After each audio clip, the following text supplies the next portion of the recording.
দেখুন, খাবারে চুল পড়া কিন্তু খুব একটা শুভ লক্ষণ নয়, ইঙ্গিত দেয় ঘোর অশান্তির। এমন হলে কি করতে পারেন, কি করা যেতে পারে, কি এর রেমেডি, বিভিন্ন রকম কথা কিন্তু শাস্ত্রে এই নিয়ে বলা রয়েছে। তো কি কি সেই কথা সেটাই বলছি, ভালো করে শুনে নিন। তো খাবার খাওয়া সবথেকে শান্তির একটা বিষয়, এবং খাবার যদি তৃপ্তি করে খাওয়া হয় তাহলে কিন্তু সব কিছুতেই তৃপ্তি আসে। অনেক সময় খাবার খেতে বসে নানা অপ্রীতিকর ঘটনা আমাদের চোখে পড়ে, এর মধ্যে আমাদের মেজাজও খারাপ হয়ে যায়। এর মধ্যে রয়েছে খাবারে চুল পড়া। এই বিষয়টি অনেকেই পছন্দ করে না, সঙ্গে সঙ্গে খাবার বদলে দেন তারা। অনেকে খাবার থেকে চুলটা তুলে ফেলেও দেয়, সেই খাবার আর পুনরায় খান না। তো জ্যোতিষশাস্ত্র মতে খাবারে চুল পড়া অতটা সাধারণ বিষয় কিন্তু নয় যতটা আমরা মনে করি। শাস্ত্রে এই বিষয়ে নানা মতামতের উল্লেখ কিন্তু দেওয়া রয়েছে। তো কি উল্লেখ দেওয়া আছে, ভালো করে শুনুন।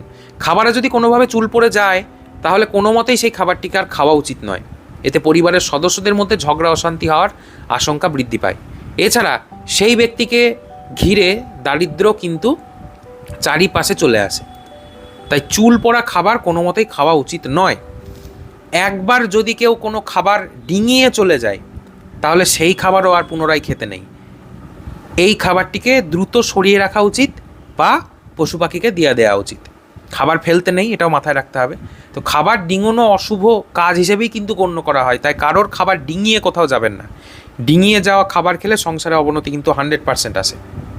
এবং তার সাথে আরেকটা জিনিস মাথায় রাখবেন, বারবার খাবার যদি পুড়ে যায়, বারবার যদি রান্নাঘরে আগুন ধরে যাওয়ার মতো পরিস্থিতি তৈরি হয়, খাবার পুড়ে যায়, এটাও একটা অশুভ লক্ষণ। তার জন্য বিশেষ কিছু রেমেডি রয়েছে, পরে আমি এই নিয়ে ভিডিও আনবো, সেগুলো মেনে চলবেন, অনেকাংশে আপনারা ভালো থাকবেন। ভিডিওটাকে শেয়ার করে দেবেন। জন্মছক এবং হস্তরেখা আজই বিচারের জন্য অনলাইনে আপনারা হোয়াটসঅ্যাপে SMS করুন, স্ক্রিনে যে নাম্বার দেওয়া আছে এই নাম্বারে।